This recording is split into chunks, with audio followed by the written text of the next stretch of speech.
Yo, welcome back to JP26. It's your boy JP. UFC 310 is in the books. We had a lot of shit going. I'm not even going to front with you guys. There's a lot to go over. I want to know, what's your best moment with him? Islam, he How all the about time. jacuzzi? You can come. I was not there. Come. So I got to figure out a way to condense all that into 6 storylines.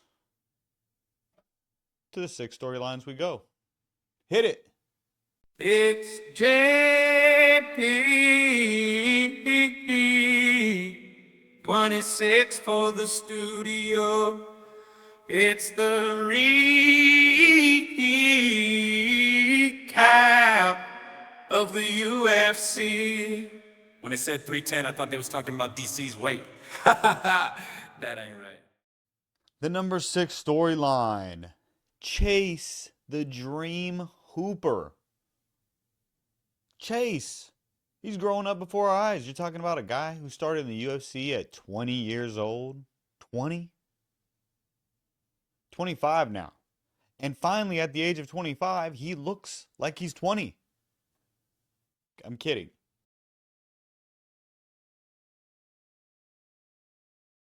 But Chase looked outstanding.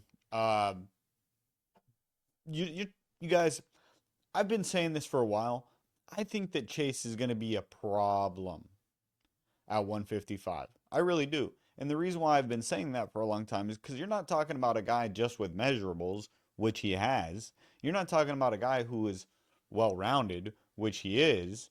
You're talking about a guy who has grown up in the UFC since he was 20. So his skill set is designed specifically for MMA. And not only that, but the best organization in the world for MMA. I'm telling you guys right now, people sleep on Chase Hooper. Do not let the baby face fool you. This dude is a killer. There's nothing that kid can't do. A lot of things that people don't realize about him is, don't let the baby face fool you. He'll try to rip your face off. Chase Hooper comes in at the number 6 storyline. Boom. Life Alert Security Center, Mrs. I'm Jones. falling down the stairs. I need help. The ambulance is on its way. I'm notifying your doctor and your next door neighbor, Mrs. Stevens. And don't worry, I'll stay right here with you until help arrives. Clay Guida, Chris Weidman. I say this with all due respect. You're grown men. Do whatever they want. Do whatever you want to do. At the end of the day, I don't want to see you guys fight anymore. And I don't think that your family does either. If I'm being honest, I would doubt that your family wants to see you guys fighting anymore. I could be wrong about that, right? At the end of the day, I don't know. But I would imagine family members seeing that you guys have gone through some of the things that you've gone through in your career don't necessarily like you guys getting your, heads hit at the age that you're at. I know I wouldn't if it was my family member. So I urge you, as an MMA fan, as somebody who loves you guys and respects you guys, please retire. That's my number 5 storyline. All senior citizens should have Life Alert. But we are right back to some positive storylines with our number 4. Vicente Luque is back. It isn't because he just put a sick-ass anaconda choke on him. That's not what it was. It was sick, and that is part of it. But it was the confidence in the post-fight speech. You could just tell Vicente had a new energy about him again. He was really reinvigorated. And you know what? I love to see it, Vicente. Love to see that you're back. He is absolutely right that he can hang with any of these dudes on any day. To me, it looked like Vicente was burned out for a little while. He seemed like he wasn't really enjoying his fights, these last few fights. And it just looks like he came into this one looser and just kind of ready to stand and bang. Man. I do. I do. Let me bang. I do let you bang. Hey. Let me bang again, man. I let you bang. I let you bang. The pick and go for it. So I appreciated that from Vicente. I appreciate his confidence. I love a dangerous Vicente Luque. You ever done anything dangerous? Number 3 storyline from UFC 310.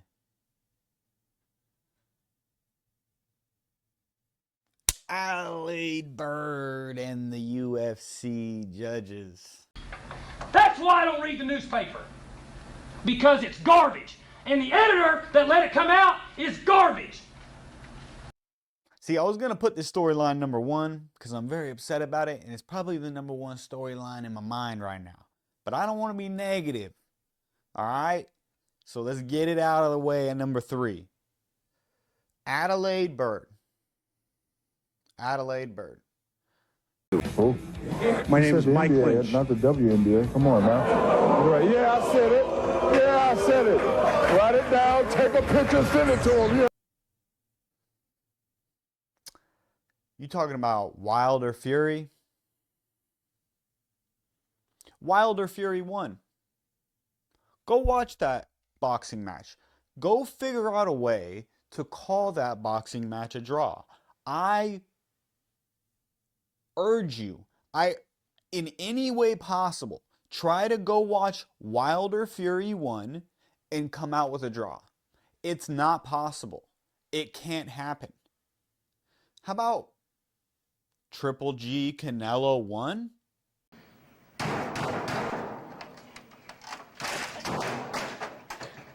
There's plenty of other examples that we can keep going down with this lady, but I think you get the point. She robbed Volkov. They robbed Volkov. They're trying to make some fucking excuse about why Volkov didn't deserve to win that fight against Gane. It's absolutely horrible. It's absolutely horrible. Whatever the case is, I don't know if there's funny business and she's getting something on in. I don't know if she's just terrible at judging. But I'll tell you what. No, that's horror awful. That's horrible and awful mixed together. Horror awful. Because this lady is continuously blowing obvious fights. It is ridiculous. How is there no accountability? She can just do whatever she wants? All this money on the line, and it's just do whatever you want. It needs to change. There needs to be more of a voice in the MMA community about it. It needs to be something that we verbalize a bit more as a community, specifically calling these people out by name, because this is they're affecting people's livelihood. You blew it! Okay? Volkov was right there for fighting for a championship if he wins that fight. Now, he can win one more and get right back in the mix, but that's not the point. He won that fight. So, that's my number 3 storyline. Fuck you, judges. How about that? Ref today.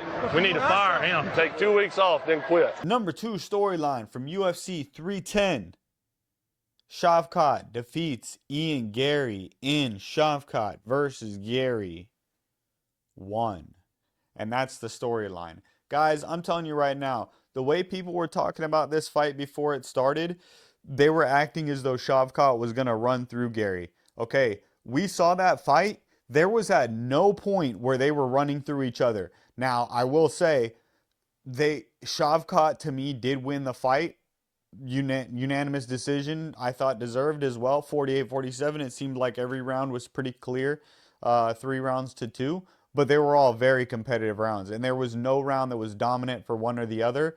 And Garry got Shavkat in some compromising positions, especially in round 5 when he got very close to choking him out. In fact, he was so close to choking him out, it wouldn't have been ridiculous to call that a 10-8 round. Now, of course, MMA judges don't call 10-8 rounds, even though it's been made more clear to them that they should do more 10-8 rounds, but that is not so far what has been the case. And in any case, Shavkat probably deserved to win the fight anyway. But I thought that there were moments where Garry started to find more success, and I thought that if they fought again, there is definitely paths to victory for Ian Garry in that fight. He was much better than the MMA community was giving him credit for going into that fight. He held his ground much better than people thought he would. And it's not only that he stuffed the takedowns and kept it on the feet, but he actually won a decent amount of the grappling exchanges between the two of them, which was also very impressive. Now, having said all that, Shavkat on the feet was, I think, more impressive than people gave Shavkat credit for going into the fight. Of course, people knew that Shavkat could strike a little bit, but there was a few of those spinning back kicks, hooks that were coming in from Shavkat that had Gary not been on his fucking P's and Q's or had things lined up a bit differently, that could have put Gary's lights out. There was a couple of those that got very close. Fortunately for Gary, that never happened. And fortunately for Shavkat, he never got, caught too bad with anything Gary was throwing. Although Gary did seem to start downloading the data and having more success on the feet as the fight went on. It would seem that he's a bit more of the more technical striker. And so maybe it just took him a little bit to start getting those reads again against Shavkat. But in any case, Shavkat gets the win in Shavkat versus Gary Part 1. And stay tuned, because I am assuring you right now, there will be a sequel to that fight in the future. And that's the bottom line, because Stone Cold said so. So the number one storyline coming out of UFC 310. Obviously, it's Pantoja. But it's not just the fact that Pantoja won. It's that Pantoja did it in somehow the most Pantoja fight that you've seen. He ate a huge shot and acted like it didn't happen. Kai came out with a nasty jumping knee. Holy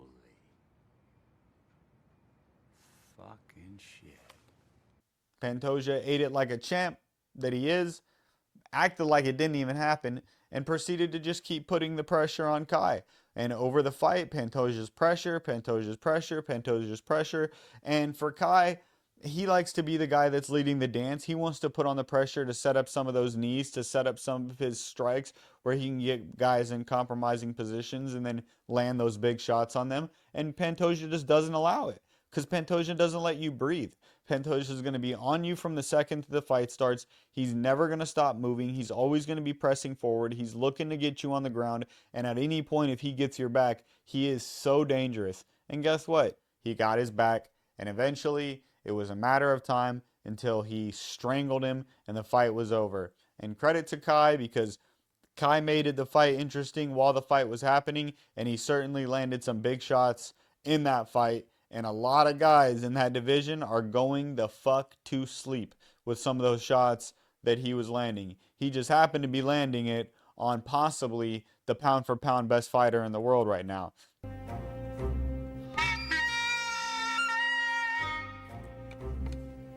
He's good.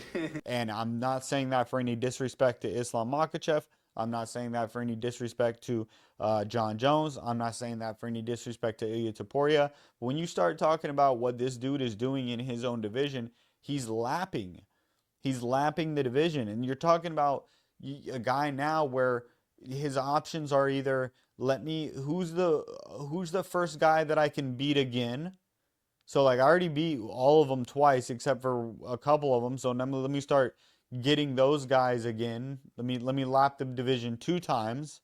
Or I can call out the MMA 125 GOAT in Demetrius Johnson out of retirement and try to build up a big fight there and get a big payday, which ain't going to happen because DJ ain't trying to fight anyway. And Dana would have to back up the fucking Brinks truck to do it.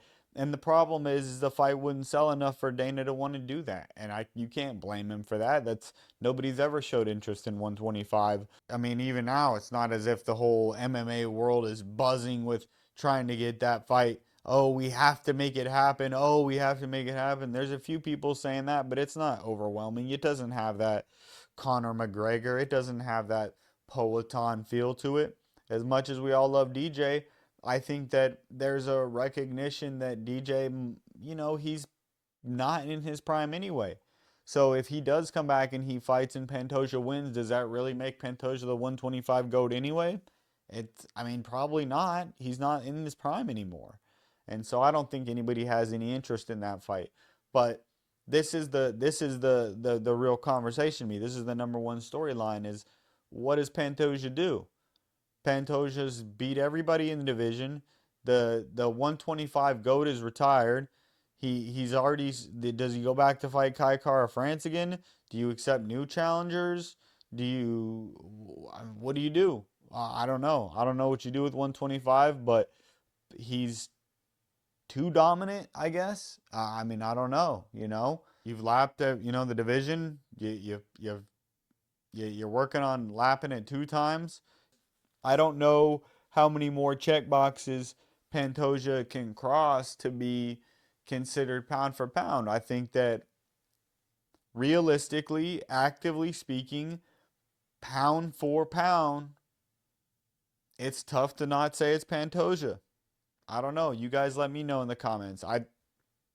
If you look resume for resume right now, active, last whatever, however time criteria you want to do it, last year, last 2 years, last 3 years since becoming champ, whatever the case is, it's hard not to put Pantoja at number 1 right now. And maybe that's recency bias. And if Islam goes out there and dominates Saryukian, I'll probably be saying the same thing about Islam. If Topuria goes out there and dominates Volkanovski in their next fight, I'll probably be saying the same thing about Topuria. If John Jones goes out there and he thought I was gonna do it. It's been JP26. Peace. It's JP26 for the studio. It's the recap of the UFC. When they said 310, I thought they was talking about DC's weight. That ain't right. By the way, we got football. That means an episode's going to be dropping tomorrow morning. You better be ready. Set your alarm, bitches.